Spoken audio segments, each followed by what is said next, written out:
വിദ്യാഭ്യാസം പൂർത്തിയാക്കി പോകുന്നതിന് ശേഷം നമുക്ക് സ്വതന്ത്രമായിട്ടുള്ള ധാരാളം അരങ്ങുകൾ സംവിധാനം ചെയ്തു തുടങ്ങി. അപ്പം അതിനൊക്കെ ഈ കൃഷ്ണൻകുട്ടി പൊതുവാളാശാൻ്റെ കൂടെയുള്ള കൊട്ടും കൃഷ്ണനാരാശാൻ്റെ കൂടെയുള്ള അരങ്ങ് പരിചയമൊക്കെ നമ്മളെ സഹായിച്ചിട്ടുണ്ട്.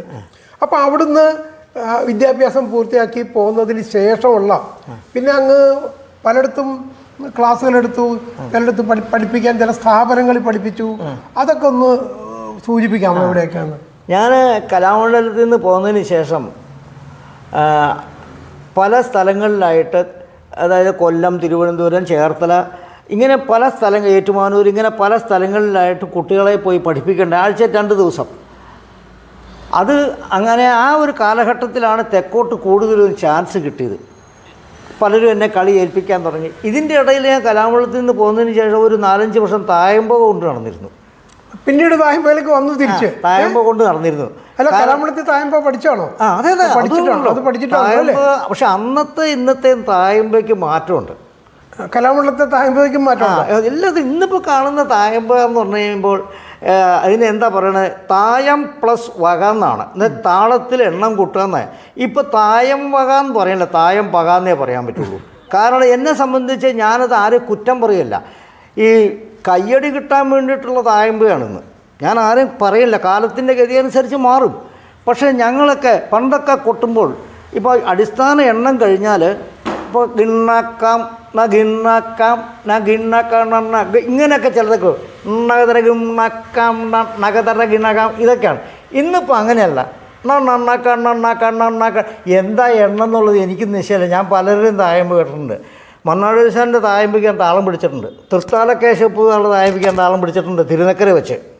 അപ്പോൾ നഗണനകും നക്കാം നഗണനഗിനകം നക്കാം നന്നഗണനകും നന്നഗണനകും നന്നഗണനകും നക്കാം നഗണനഗിനകണ നഗണനഗിനകണ, ആ ഒരു എണ്ണത്തിൻ്റെ ഒരു മധുരം ഇന്നിപ്പോൾ അങ്ങനെയല്ല. തുടക്കത്തിൽ നണ്ണ എന്താ കൊട്ടണമെന്ന് എനിക്കും മനസ്സിലാവണില്ല. കൊട്ടണ ആൾക്കും അറിയുന്നില്ല. ഇപ്പം എല്ലാവരും അങ്ങനെയാക്കി. അതുപോലെ തന്നെ ആദ്യത്തെ എണ്ണ ഇപ്പം എണ്ണകതറ കണക്കെടുത്ത് കണക്കതറ കണ ഇന്നക്ക എണ്ണകതറ കണക്കെടുത്ത് എന്താ എന്തൊക്കെ താളങ്ങളാണെന്ന് ചോദിച്ചാൽ എനിക്കും അറിയില്ല. ഞാനത് കേട്ട് പഠിച്ചിട്ടുള്ളൂ. പക്ഷെ നമ്മളതൊന്നും തുടങ്ങിയിട്ടില്ല. തായമ്പയുടെ അടിസ്ഥാനപരമായിട്ടുള്ള പഠന പദ്ധതിയിൽ വന്നിരിക്കുന്ന മാറ്റമാണോ അത് ഓരോ അടിസ്ഥാനമല്ല? നമ്മൾ ഗണപതിക്ക് ഇപ്പോൾ ഘീ കാം നഗതര കാം ദരികിടതിക്ക് തരകാന്ന അത് തിരിച്ചാണ് വരണത്. നഗതര ഘീ കാം ദരികിടതി. ആ ഗണപതിക്കയിലെ 2 എണ്ണങ്ങളാണ് ആദ്യം തായമ്പയിൽ വരുന്നത്. ഇന്നിപ്പോൾ ആരാ കൊട്ടുന്നത്? നഗതര ഘീക്ക അടിസ്ഥാന എണ്ണ അതാണ്. ഇതിൻ്റെ ബേസിക് അതാണ്. പക്ഷെ തായമ്പതിക്ക് അക്കാലത്തുള്ളതിനേക്കാൾ കൂടുതൽ ജനപ്രിയത്വം ഉണ്ടായിട്ടുണ്ടല്ലോ. അതൊക്കെ ശരി തന്നെ. അങ്ങനെയാണ് ശിവരാമ പൊതുവാളൊക്കെ എന്തൊക്കെ അവരൊന്നും കൊട്ടിയതൊക്കെ വെറുതെയാണോ? ആ ഒരു പൊതുവാളാശാൻ എന്നോട് പറഞ്ഞത് തായമ്പ കേൾക്കുകയാണ് തൃത്താല കേശവൻ. അതിൻ്റെ അപ്പുറത്തേക്ക് ഒരാളില്ല. അതിൻ്റെ അപ്പുറത്തേക്ക് വേറൊരാളില്ല എന്നാണ് പറയണത്. പൊതുവാളാശാൻ എന്നോട് പറഞ്ഞിട്ടുണ്ട്. അതാണ് അദ്ദേഹത്തിൻ്റെ ആ ജ്ഞാനം എന്ന് പറയുന്നത്. അതാണ്. അപ്പോൾ അന്നത്തെ കാലത്തുള്ള തായമ്പകയും ഇന്നത്തെ കാലത്തുള്ള തായമ്പയ്ക്കും വളരെ വ്യത്യാസമുണ്ട്. അതുപോലെ തന്നെ കഥകളിക്കൊട്ട്. അപ്പം അങ്ങ് അവിടുന്ന് ചില സ്ഥാപനങ്ങളിലൊക്കെ സ്ഥാപനങ്ങളിൽ ഇരുന്നു. പല സ്ഥലങ്ങളിലും പോയി കുട്ടികളെ പഠിപ്പിച്ചു. അത് കഥകളിക്കൊട്ടും മറ്റും അങ്ങനെ പഠിപ്പിക്കില്ല. അതിനൊക്കെ ചൊല്ലിയാട്ടം വേണം. തായമ്പക കേളിക്കയൊക്കെ പഠിപ്പിച്ചു വിടും. ഇതിങ്ങനെ പോയി കഴിയുമ്പോഴാണ് മാർഗിയിൽ എന്നോട് കൃഷ്ണനാരാശാൻ അവിടെ അധ്യാപകനായി അന്നേരം. അപ്പോൾ അപ്പുകുട്ടൻ നായരുടെ അടുത്ത് പറഞ്ഞു, കൃഷ്ണനാരാശാൻ ഇങ്ങനെ ഒരു എൻ്റെ കളരിയിലേക്ക് ചൊല്ലിയാട്ടത്തിന് പറ്റിയ ഒരാൾ വേണം, കലാമണ്ഡലത്തിൽ പഠിച്ച കുട്ടികളാണെങ്കിൽ തിരക്കിട്ടില്ല. അപ്പോൾ അപ്പുകുട്ടൻ നായർ സാർ പറഞ്ഞു, എന്നാൽ ഇന്ന ആളെ വിളിക്കും. അത് അദ്ദേഹം മതി, എല്ലാ സമ്പ്രദായങ്ങളും അറിയാം. അങ്ങനെ കാരണം കൃഷ്ണനാരാശൻ്റെ വേഷത്തിന് അതിന് ഞാൻ കൊട്ടനുണ്ട്. അപ്പോൾ ആശാന് സമ്മതം. അങ്ങനെ കൃഷ്ണനാരാശൻ്റെ ചൊല്ലിയാട്ടം നടക്കുമ്പോൾ ഞാൻ അവിടെ ചെന്ന് കൊട്ടും. അതുകൊണ്ട് ആറിൽ വരുന്നതിന് മുൻപ് അപ്പോൾ കൃഷ്ണനാരാശൻ്റെ കളരിയിൽ ചൊല്ലിയാട്ടത്തിന് കൊട്ടുകൊണ്ട് ആശാൻ്റെ ആ കളരി സമ്പ്രദായങ്ങളും കുറെ കിട്ടി എനിക്ക്. വളരെ മാറ്റങ്ങളുണ്ട്. ആശാൻ എന്ന് വെച്ച് കഴിഞ്ഞാൽ ഇപ്പോൾ സലജോഹം കഴിച്ചിട്ടുള്ള ഇളയാട്ടത്തിൻ്റെ സാധാരണ പോലെ ഇപ്പോഴുള്ള ആട്ടമല്ല, അതിന് പ്രത്യേകതയുണ്ട്. പിന്നെ ആശാൻ ഈ മുദ്രകൾ വിടുന്നത് എക്കിലും ഒക്കെ അതിപ്പോൾ നമുക്ക് അത് കൂടി പരിചയം പറ്റുള്ളൂ. ഇപ്പോൾ കൃഷ്ണനാരാശൻ്റെ വേഷത്തിൽ ഇങ്ങനെ കൊട്ടിയതുകൊണ്ട് വളരെ എന്ന് വെച്ചാൽ മൂപ്പരുടെ ആ ഒരു പ്രത്യേക സാധാരണ കൂലവിലോചനയൊക്കെ കൊട്ടുമ്പോൾ സാധാരണ ഇന്നത്തെ കൂലവിലോചന ഇന്നിപ്പോൾ കൂലവിലോചന ആദ്യം കൂലയാ വിലോചനെ ബാലെ ഭൈമി കിസലയെതിരെ ചാരുശീലി 5 സംബോധന പറയുന്നുണ്ട്. ആശാൻ അതൊന്നുമില്ല. ഇന്ന് 5 സംബോധനയാണ് പറയണത്. കാരണം കുഞ്ചുമാരാശാൻ ഈ കൂലവിലോചന ചൊല്ലിയടിച്ചിട്ടുണ്ട്.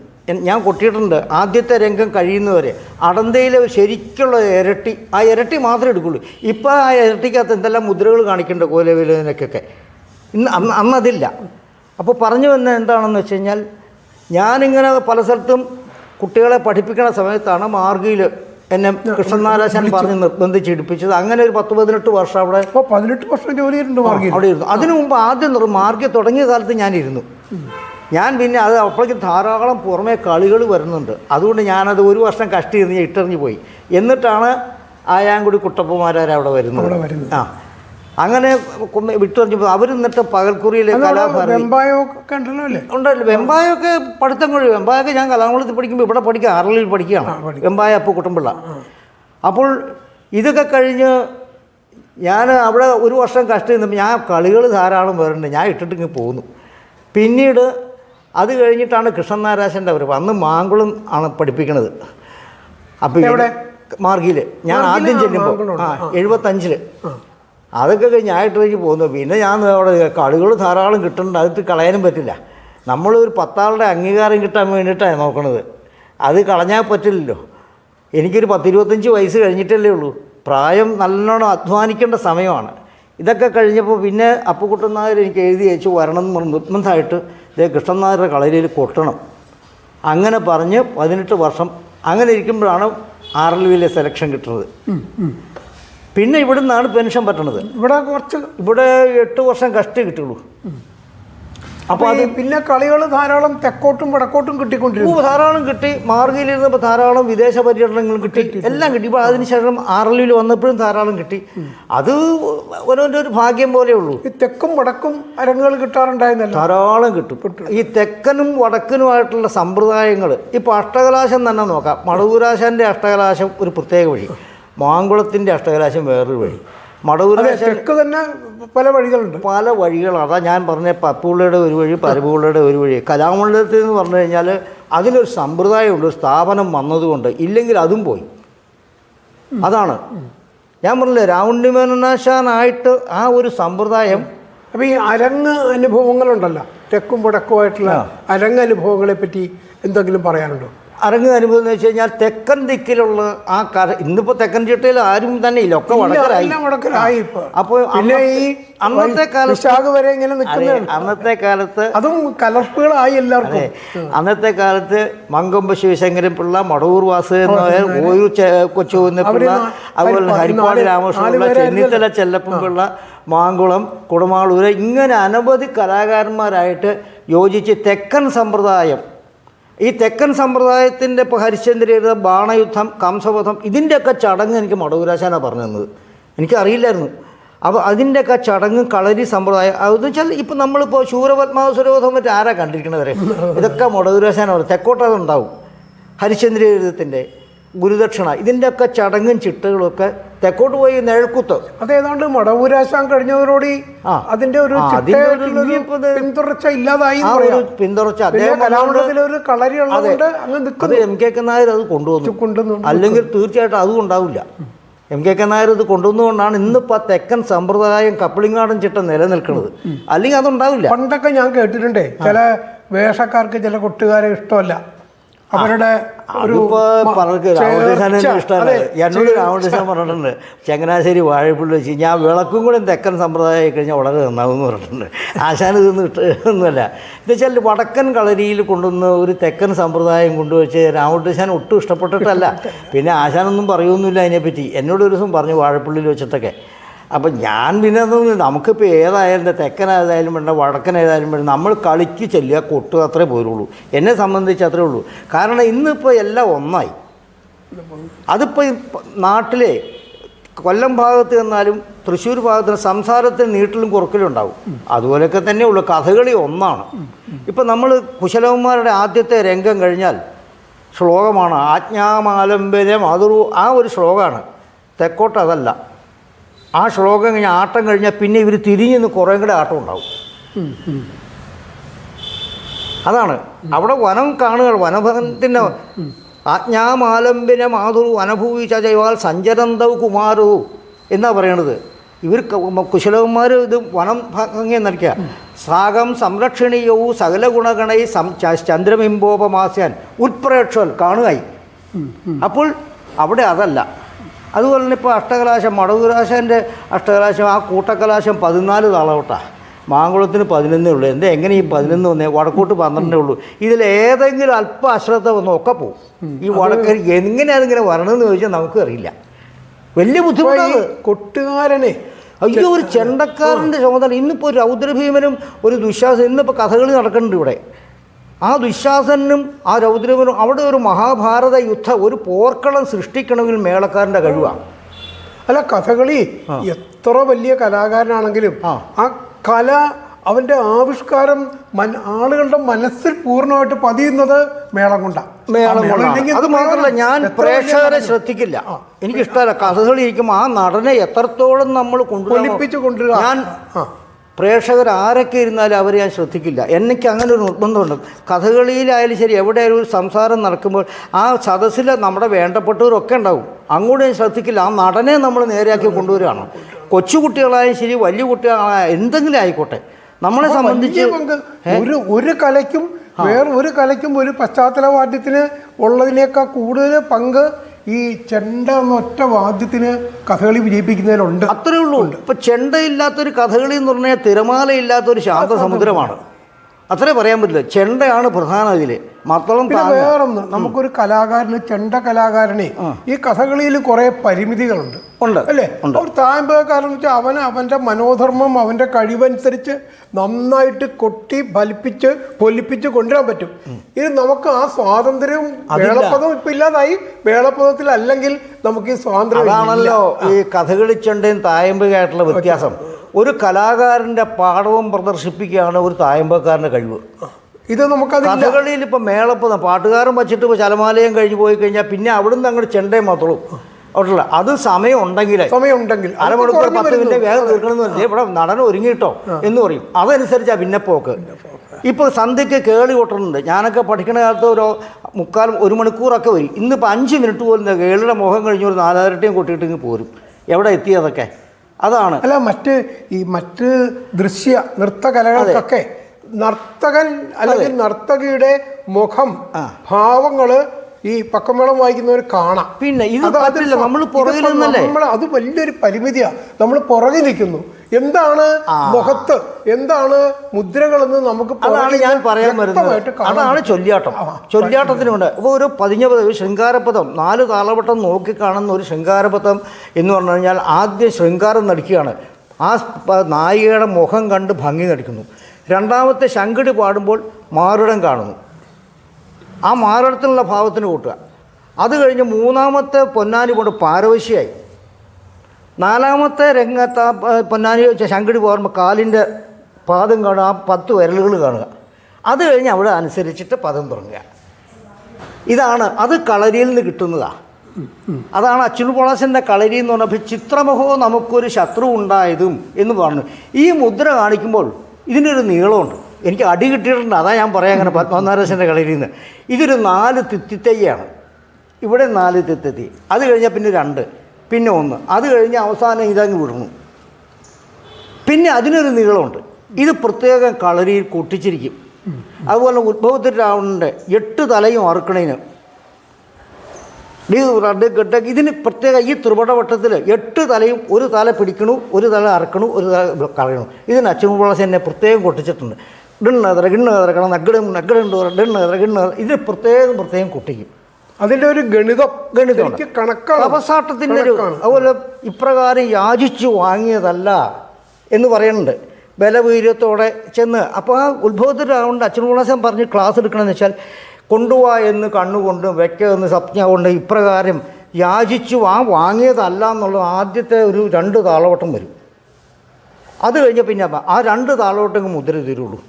ഈ കൊട്ടുകാരനും വേഷക്കാരനും തമ്മിലൊരു നല്ല ധാരണ, ഒരു പാരസ്പര്യം, ഒരു ധാരണ ഇല്ല എന്നുണ്ടെങ്കിൽ പോയി അല്ലേ? ഇല്ലെങ്കിൽ അപ്പൊ അങ്ങനെ ധാരണ തമ്മിൽ അങ്ങനെ ധാരണ ഇല്ലാത്ത സന്ദർഭങ്ങളും കഥകളിയിൽ ഉണ്ടാവുന്നുണ്ട്. ഈ ചെണ്ടക്കാരനും വേഷക്കാരനും തമ്മിലൊരു ധാരണ പറഞ്ഞു. വേഷക്കാരന് ഈ കൊട്ടിൻ്റെ ധാരണയുണ്ടായിരിക്കണം. ചിലർ അതിൻ്റെ പകുതിയൊക്കെ കൊണ്ടുവിടും, അത് മുഴുവനാക്കില്ല. ആഹാകരവും ഇന്ന് അങ്ങോട്ട് കാണിക്കണു. ചിലർ 8 ബാലന്മാർ എന്ന് വിചാരിച്ച് അവസാനം ഇത് വരുമ്പോൾ 9 ആളുണ്ട്. എനിക്ക് അനുഭവമുണ്ട് പല സ്ഥലത്തുനിന്നും 8 ബാലന്മാർ എന്നുള്ളത് കാണിക്കുന്നത്. 3 കാലത്തിലാണ് 5-6 കൃഷ്ണനാരാശ 6 തരത്തിൽ കാണിക്കാറുണ്ട്. ഞാൻ ധാരാളം കൊട്ടിട്ടുണ്ട്. പക്ഷേ 1, 2, 3 കാലം അവസാനം വരുമ്പോൾ 9 ആളുണ്ട്. അപ്പോൾ ആ ആളുടെ ഭാവം എവിടെയാണെന്നറിയോ? ഈ വിരലിലെണ്ണല, മുഖത്തെ ഭാവമല്ല. 8 ബാലന്മാർ ഈ വണ്ണം പെട്ടുപോയി മമ്മ മക്കൾ എന്ന് പറയുമ്പോഴേക്ക് ഈ വിരലിലെണ്ണ ആ മുഖത്തെ ഭാവം മാറി. ആ ബ്രാഹ്മണൻ്റെ മുഖത്തെ ഭാവങ്ങൾ മാറി. പിന്നെ എന്തെന്നാ നമ്മളൊന്ന് ഓരോന്നൊന്ന് ചിന്തിക്കുമ്പോൾ ഇഷ്ടപ്പെടുള്ളൂ. നമ്മൾ കഥകളി എന്ന് പറഞ്ഞാൽ എന്താണ്? അത് നാട്യധർമ്മിയാണ്. ലോകധർമ്മി എന്ന് പറയുമ്പോൾ നമ്മളിപ്പോൾ ഇങ്ങനെ ഒന്ന് കാണിക്കണു. ഇവിടെ ഒരു സ്ത്രീവേഷം ഉണ്ടെന്നുള്ളത് നാട്യമാണ്. അന്യൻ്റെ ഭാര്യ അവനവൻ്റെ ഭാര്യയാക്കി കാണുക, അത് സിനിമയായി. ഇത് നാട്യധർമ്മിയാണ്. ഇങ്ങനെ കാണിക്കുമ്പോഴല്ലോ സ്ത്രീവേഷം ഇവിടെ ഉണ്ടെന്നറിയാം അല്ലേ? അവിടെയാണ് അതിൻ്റെ. അതുപോലെ തന്നെ തെരനോക്കിന് പുതുവാളാശാൻ എന്ന് പറഞ്ഞിട്ടുണ്ട്, ശൃംഗാരത്തിൻ്റെ കൊട്ട്, പതിഞ്ഞ കത്തിയുടെ വേഷത്തിന് ശൃംഗാരത്തിൻ്റെ കൊട്ട് വരണം. ഇങ്ങോട്ട് നോക്കുമ്പോൾ വീരരസായി, ആ വീരത്തിൻ്റെ കൊട്ട് വരണം. ബലവീര്യത്തോടെ യാചിച്ചു വാങ്ങിയതല്ല എന്ന് ചാടുന്നുണ്ട്. ഈ ചാട്ടത്തിനും ഈ വീര്യത്തിനും പ്രത്യേകം കൊട്ട ഒന്നിച്ചു വരണം. ഉരുളുകെട്ടൊക്കെ അപ്പം രണ്ടും വരും. സാധാരണ ആൾക്കാരങ്ങനെ വെറുതെ ഉരുളുകൈ മാത്രമേ കൊട്ടുള്ളൂ. ഉരുളുകെട്ട അത് വരില്ല. കൃഷ്ണകുടിക്കോളാസിൻ്റെ കൊട്ടിൻ്റെ വ്യത്യാസം എവിടെയാണ്?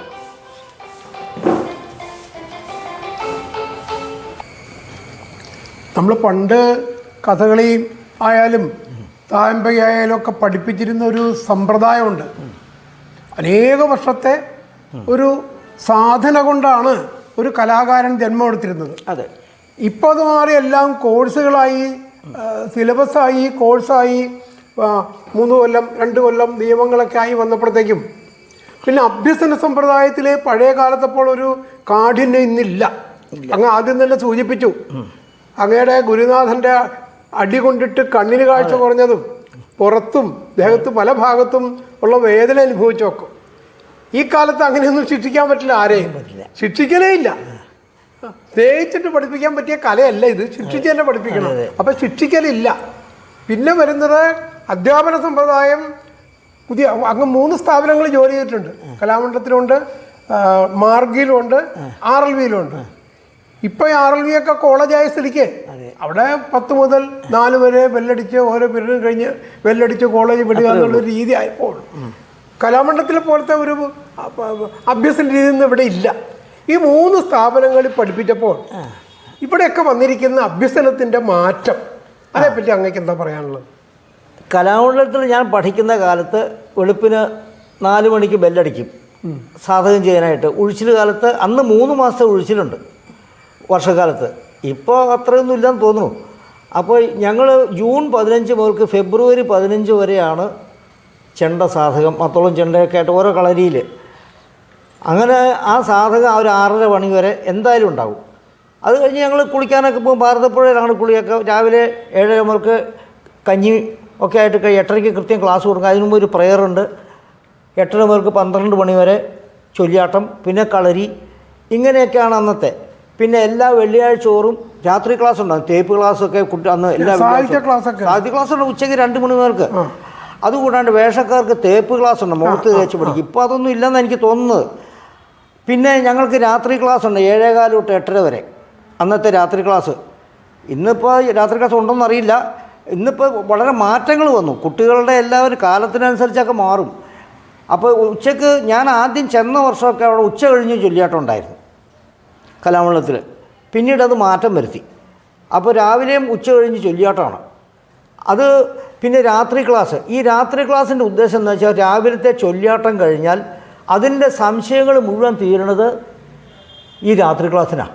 എല്ലാ സംശയങ്ങളും. അതാ ഞാൻ ആദ്യം പറഞ്ഞത്, ചിത്രമുഖോ നമുക്കൊരു ശത്രു ഉണ്ടായിരുന്നു. കളരിയിൽ പത്മനാഭനാരശൻ്റെ കളരിയിൽ കൊട്ടിക്കുമ്പോൾ അച്ഛനുള്ളാശാൻ എനിക്ക് 3-4 തല്ല് തന്നു. അത് കഴിഞ്ഞ് വൈകുന്നേരത്തെ ഈ രാത്രി ക്ലാസ്സിന് മണ്ണാടി ദർശനായിരിക്കും വരുന്നത്. അന്ന് അച്ഛനുള്ളാശനാണ് വന്നത് ഇതിനെപ്പറ്റി പറഞ്ഞു തരാൻ. കാരണം പത്മനാഭനാരശൻ്റെ കളരിയിൽ എങ്ങനെയാണെന്ന് വെച്ചാൽ ഇന്നൊരു പാഞ്ചാലരാജനെ ചൊല്ലിയാടിച്ചാൽ നാളെ അത് ചൊല്ലിയാടിക്കും. ഈ 2 തവണ ഓരോ കഥ ആദ്യം മുതൽക്ക് ചൊല്ലിയടിക്കും. അപ്പോൾ ഏകദേശം ക്രിസ്തുമസ് ആകുമ്പോഴേക്കും ചൊല്ലിയാട്ടപ്രധാനമായിട്ടുള്ള എല്ലാ കഥകളും ഈ 2 തവണ ചൊല്ലി അടിച്ചിരിക്കും. അപ്പോൾ ഇന്നിപ്പോൾ ഒരാൾ മുൻപിൽ നിന്ന് ചൊല്ലിയാടുന്ന ആൾ നാളെ പുറകിലായിരിക്കും. അപ്പം നമ്മൾ തലേ ദിവസം ചൊല്ലിയാട്ടത്തിന് പാഞ്ചാലരാജധാനിക്ക് കൊട്ടിക്കഴിഞ്ഞാൽ പിറ്റേ ദിവസം ഒറ്റയ്ക്ക് കൊട്ടാറാവണം. കാരണം അതിനകത്ത് ഇപ്പോൾ ഒരു സ്ഥലജോഗമാണെങ്കിൽ തന്നെയും മേളമല്ല, ആ മുദ്രയ്ക്ക് ചില സ്ഥലത്ത് കൂട്ടിപ്പിടിക്കുന്ന സ്ഥലങ്ങളുണ്ട്, അവിടേക്കാണ് ചില കൊട്ടിൻ്റെയൊക്കെ. അത് മനസ്സിലാക്കിയിരിക്കണം. സ്ഥലജോ അഹം എന്നുള്ള സ്ഥലത്ത് അതിന് അലംഭാവം മനസ്സിനെ വഹിച്ചാൽ ചിലരത് ഇതിനൊക്കെ കൂട്ടിപ്പിടിക്കുന്ന സ്ഥലം, അവിടെയൊക്കെ പ്രത്യേകം കൊട്ടലുണ്ട്. അതാണ് അച്യുൻ പൊളാശൻ്റെ കളരി. തിയറി, പ്രാക്ടിക്കലല്ല മൂപ്പർക്ക്. കൂടുതലും തിയറി ക്ലാസ്സാണ്. മുദ്രയ്ക്ക് കൂടുതലാണ്. എന്നോട് പറയും കുറേ ഉരുളുകൈ കൊട്ടിയാലൊന്നും ചെണ്ടക്കാരനാവില്ല, അതൊക്കെ ചുവന്നാടി വേഷങ്ങൾക്ക് കൊട്ടിയാൽ മതി എന്ന് പറയും. ഇപ്പോൾ എല്ലാവരും ചുവന്നാടിക്ക് ഉരുളുകൈ കൊട്ടേണ്ട എല്ലാം ഒരേ കാലമാണ്. ഇപ്പോൾ നല്ലതുപോലെ കാലം തള്ളി കൊട്ടേണ്ടത് ഏതാണെന്ന് വെച്ച് കഴിഞ്ഞാൽ ബഗൻ, രാക്ഷസ വംശത്തിൽ, അതുപോലെ തന്നെ സിംഹിക, നക്കർതുണ്ടി, അതുപോലെ തന്നെ ബാലി, ഇതിനൊക്കെ നല്ലതുപോലെ കാലം തള്ളാം. എന്നാൽ തൃകർത്തൻ, ദുര്യോധനത്തിലെ ദുര്യോധനൻ, വീരഭദ്രൻ, ഇത് കാലം തള്ളാൻ പാടില്ല. ഇവരൊക്കെ തൃകർത്തൻ യുവരാജാവാണ്, അതുപോലെ തന്നെ ദുശ്ശാസനൻ യുവരാജാവാണ്. അവിടെ വല്ലാത്തൊരു കാലം തള്ളലാവരുത്. അതുപോലെ തന്നെ കിരാതത്തിൽ കാട്ടാളും വന്നാലും നളയരുതം കാലം വല്ലാണ്ട് തള്ളും. ഇടത്തരം തിരഞ്ഞൊക്കെ ആവുള്ളൂ ചുവന്നാടിയുടെ. ഇതിനൊക്കെ ചില വ്യത്യാസങ്ങളുണ്ട്. അച്യുൻ പൊളാശൻ്റെ കളരിയിൽ ഇതെല്ലാം പറഞ്ഞു തരാറുണ്ട് ഞങ്ങൾക്ക്. ഇപ്പം നമ്മളിപ്പോൾ നാലായിരട്ടിയുടെ, എന്നോട് ഒരു ദിവസം പുതുവാളാശൻ ചോദിച്ചു, നാലായിരട്ടിയുടെ ഒന്നാം കാലം ഏതാണെന്ന് ചോദിച്ചു.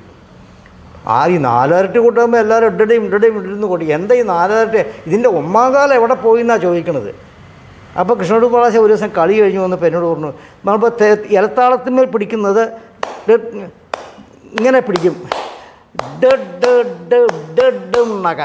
ഇങ്ങനെയാണ് ഇലത്താളത്തിന്മേൽ പിടിക്കുന്നത്.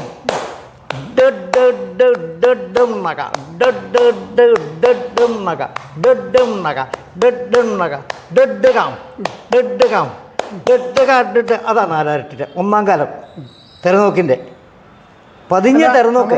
പറഞ്ഞിടത്തേക്കൊന്ന് വന്നാലേ ഈ 3 കലാലയങ്ങളിൽ അങ്ങ് 3 കലാലയങ്ങളിൽ അല്ല 3 കലാലയം ചില മാർഗിയിൽ കുറെ നാളിരുന്നു. അവിടുത്തെ അന്നത്തെ അഭ്യാസം കലാമണ്ഡലത്തിലെ പോലെ 18 കൊല്ലം മാർഗിയിരുന്നില്ലേ? 18 കൊല്ലം മാർഗിയിരുന്നില്ല. അന്ന് ഞാൻ അവിടുത്തെ ചെണ്ടയുടെ പ്രധാന ആളാണ്. അവിടെ എന്താണെന്ന് വെച്ച് കഴിഞ്ഞാൽ വെളുപ്പിന് അവിടെ 4:30 എണീക്കും. അത് കലാമണ്ഡലത്തെ സമ്പ്രദായം. അപ്പുക്കുട്ടൻ നായർ അങ്ങനെ തന്നെ വേണമെന്ന് പറഞ്ഞു. പിന്നെ രാവിലെ 9 മണിക്ക് ചൊല്ലിയാട്ടം തുടങ്ങും, 12 മണി വരെ. പിന്നെ വൈകുന്നേരം രാത്രി ക്ലാസ്. അത് കലാമണ്ഡലത്തിൻ്റെ രീതി തന്നെ ഞാൻ പോരുന്നവരെ അത് അങ്ങനെ തന്നെയാണ്. അതിനിടയ്ക്ക് സാഹിത്യ ക്ലാസ് ഉണ്ട് അവിടെ, സംസ്കൃതം പഠിപ്പിക്കുന്നത്. ഒരു മാഷ് വരാറുണ്ട്, അരിപ്പാട്ടുള്ള ആളാണ്. അത് കലാമണ്ഡലത്തിലെ രീതി തന്നെയാണ്. ആർഎൽവിയിൽ അങ്ങനെയല്ല, അത് യൂണിവേഴ്സിറ്റി സമ്പ്രദായമാണ്. 10 മണി തൊട്ട് 4 മണി വരെ. സാധാരണ കോളേജ് തന്നെ. കുട്ടികളെ വഴക്ക് പറയാൻ പാടില്ല, ഒന്നും പാടില്ല. നമ്മൾ ചെന്നോളുക, പഠിപ്പിച്ചോളുക. പഠിച്ചില്ലെങ്കിൽ പഠിച്ചാൽ എന്താ പഠിച്ച് കുട്ടികളെ വഴക്ക് പറയാനും പറ്റില്ല. എന്നാലും കുട്ടികളോട് നല്ല മനസ്സ് തോന്നിച്ച് അവരെ ഞാൻ നമ്മുടെ കയ്യിലേക്ക് ആക്കും. നമ്മൾ പറയുന്നതനുസരിച്ച് അവിടെ എപ്പോഴും സമരമാണ്, രാഷ്ട്രീയമാണ്, ഇതൊക്കെയാണ് നടക്കുന്നത്. അതിനെ ഞാൻ മാറ്റിയെടുത്തിട്ടുണ്ട്. ചില കുട്ടികളെ അവിടെ നിന്നൊക്കെ ഇപ്പോൾ ഇവിടെ തന്നെ മഹേഷ്, ഈ മഹേഷിനൊക്കെ ഇപ്പോൾ അവന് കളിക്ക് എല്ലാ എണ്ണങ്ങളും തീർത്ത് അവൻ പിന്നെ മേളത്തിൻ്റെ പ്രധാന ആളായി. മഹേഷ് മഹേഷ് അതുപോലെ ഹരിപ്രസാദ് നല്ല മിടുക്കൻ കൊട്ടാണ്. അവനൊക്കെ അസ്തലൊരു കൊട്ട. അവരൊക്കെ മേളത്തിലേക്ക് തിരിഞ്ഞു. ചില ജീവിക്കാൻ മാർഗ്ഗമില്ലാത്തതുകൊണ്ടാണ്. അവനൊക്കെ എന്താ വെച്ച് കഴിഞ്ഞാൽ കളിക്കോട്ടിലേക്ക് കടന്നില്ല. കളരി ചൊല്ലിയാട്ടത്തിനൊക്കെ കൊട്ടിക്കൊണ്ടിരുന്നു. കുറച്ച് കഴിയുമ്പോൾ ഇവിടെ ഈ ശരത്പൂർ ത്രൈശം അതെ ഇവിടെ പഠിച്ച അമ്പലത്തിലെ ഘടകമായിട്ട് അതെ ആ രീതിയൊക്കെ പോയി. അപ്പോൾ അവരൊക്കെ മാറി ഇന്ന് ഞങ്ങൾക്ക് മേളം തന്നെയാണ് നല്ലത്. ആയിക്കോട്ടെ, നമുക്ക് എങ്ങനെയും ജീവിച്ചാൽ മതി. അപ്പോൾ ഇവരിങ്ങനെ ഞാൻ വെളുപ്പാങ്കാലത്ത് ഇരുത്തി സാധകം ചെയ്യിപ്പിക്കണമല്ലോ എന്ന് വിചാരിച്ച് അന്ന് ലളിത ടീച്ചറാണ് പ്രിൻസിപ്പളോട് ഞാൻ പറഞ്ഞു, ടീച്ചറെ ഇവിടെ വെളുപ്പാങ്കാലത്ത് കുട്ടികളെ എടുത്ത് നല്ലോണം ഒന്ന് സാധകം ചെയ്യിപ്പോൾ ഈ വർഷക്കാലത്ത്. അയ്യോ അത് പറ്റില്ല തിരുമേനി, ഇവിടെ ഇതിൻ്റെ ഒന്നും പറ്റില്ല, ഇത് കോളേജല്ലേ. ടീച്ചർ വിചാരിച്ചാൽ നടക്കും. ഒരു കോളേജിൻ്റെ പ്രധാന ആളാണ്. പിന്നെ പ്രിൻസിപ്പളിനെ ഇന്ന് സാങ്ഷൻ മേടിച്ചിട്ട് ഞാൻ വെളുപ്പിന് എരൂര് എൻ്റെ സിസ്റ്റർ താമസിക്കുന്നുണ്ട്, അവിടെ താമസിച്ചുകൊണ്ട് ഞാൻ ഈ കുട്ടികളെ അന്ന് നമ്മുടെ കൃഷ്ണനാരാശൻ്റെ മകനില്ലേ ഇപ്പോൾ രാജു മത്തളം പഠിക്കുക, ആ രാജുവിനെയും കൂടെയും കൂട്ടം നിർത്തി ഞാൻ ഇവരെയൊക്കെ ഞാൻ വെളുപ്പിന് 2 മണിക്കൂർ സാധകം ചെയ്യിപ്പിക്കും. അപ്പോൾ പരാതി വന്നു അതിന് അടുത്തുള്ള വീടുകൾ മുഴുവനും, ഇതെന്താ ഇവിടെ വെളുപ്പാങ്കാലത്ത് പതിവില്ല. ഇതിനു മുമ്പ് ഇന്ന് വരെ കേൾക്കാത്തൊരു സംഗതിയാണ്. മറ്റുള്ള മാസന്മാർക്കൊക്കെ എല്ലാവരും എന്നോട് ചോദിച്ചു, നിങ്ങൾക്ക് അതിന് പ്രത്യേക ശമ്പളം വല്ലതും ഉണ്ടോ?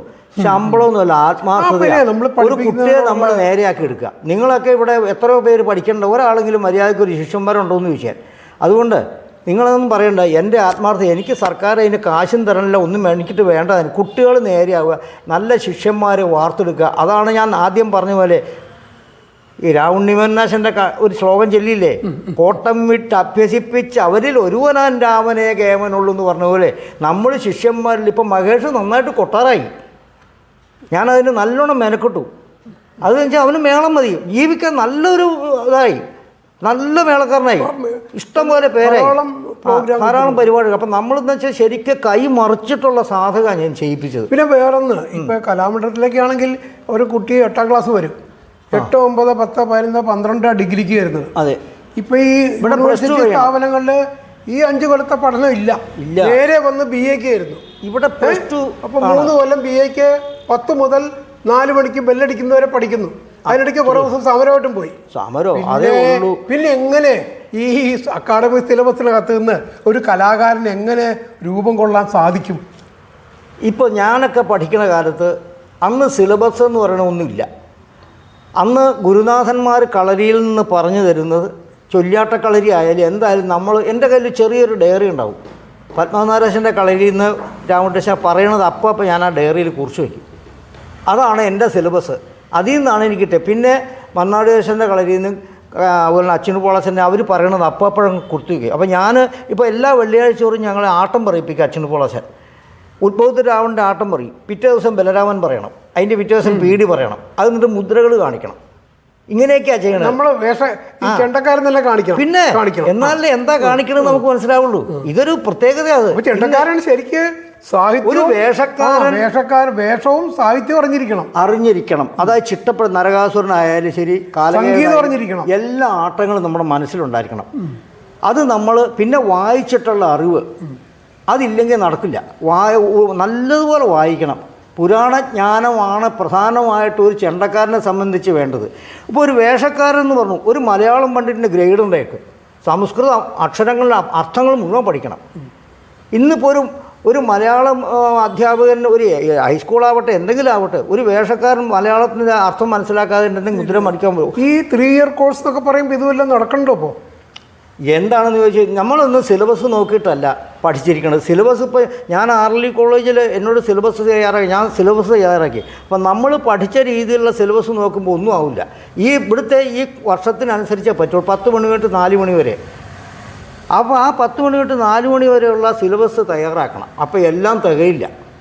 കലാമണ്ഡലത്തിൽ ഞാൻ പഠിക്കുന്ന കാലത്ത് ജൂണിൽ ചേർന്ന് ജൂൺ, ജൂലൈ, ആഗസ്റ്റ്, ഓണമാകുമ്പോഴേക്കും തായമ്പോ, പുറപ്പാട്, മേളപ്പദം, പകുതി പുറപ്പാട് ഇത്രയും തീരണം. ഇതിവിടെ തീരില്ല എന്ന് എനിക്കറിയാം. അപ്പോൾ നമ്മുടെ ഈ പാരമ്പര്യമായിട്ട് നമ്മൾ ഈ കല പഠിപ്പിച്ചു വന്ന കലാമണ്ഡലത്തിലോ കോട്ടയ്ക്കിലോ ഒക്കെ പഠിപ്പിച്ചു വരുന്ന ഒരു രീതി, ആ രീതി വിട്ടിട്ട് ഇപ്പം എല്ലാം ഒരു അക്കാഡമിക് തലത്തിലേക്ക് മാറി. ഈ അക്കാഡമിക് തലത്തിലേക്ക് മാറിയത് ഒരുപക്ഷെ അത് കലാകാരൻ്റെ ഭാവിക്കും നിലനിൽപ്പിനൊക്കെ അത് ആവശ്യമാണ്. ഞാൻ നിഷേധിക്കുന്നില്ല. കാരണം അവനൊരു ഭൗതിക ജീവിതത്തിൽ നല്ലൊരു ഡിഗ്രിയും PhD ഒക്കെ ഉള്ളത്, അവനൊരു മാന്യതയും സ്ഥാനമൊക്കെ കിട്ടും. അത് ശരിയാണ്. പക്ഷേ അവൻ്റെ അടിസ്ഥാനപരമായിട്ട് കലയുടെ പഠന സമ്പ്രദായത്തിൽ നിന്നും പഴയൊന്നും പുറകോട്ട് പോകുകയല്ലേ ഉണ്ടായിട്ടുള്ളത്.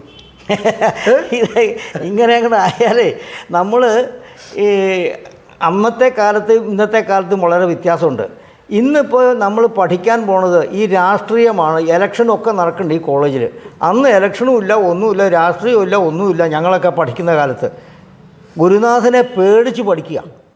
ഇന്നിപ്പോൾ ഗുരുനാഥൻ എന്ന് പറഞ്ഞാൽ ആരും പേടിക്കുന്ന ഗുരുനാഥനാണെന്ന് എല്ലാം. എന്താ താമസിച്ച് വന്നതെന്ന് ചോദിച്ചു കഴിഞ്ഞാൽ ഭയങ്കര പ്രശ്നമാവും. എനിക്ക് അനുഭവമുണ്ട്. ഞാൻ ആറിൽ പഠിപ്പിക്കുമ്പോൾ എന്താ താമസിച്ചതെന്ന് ചോദിച്ചാൽ അതിപ്പോൾ എന്തിനാ ആശാൻ അറിയണമെന്ന് ഞാനൊന്നും പറഞ്ഞില്ല. കാരണം വെച്ചാൽ ഇവരെ പിന്നെ ഞാൻ ഈ ചോദിക്കണ, കാരണം മുഖത്ത് മീശ വന്നവരായി ഇത് മുഴുവനും, കൊച്ചു കുട്ടികളല്ല, 10-20 വയസ്സ്. പിന്നെ ഞാൻ അവരെ വെറുതെ വിളിച്ച് കാര്യങ്ങളൊക്കെ പറഞ്ഞ് അവരെ മയക്കി എൻ്റെ കസ്റ്റഡിയിലാക്കി.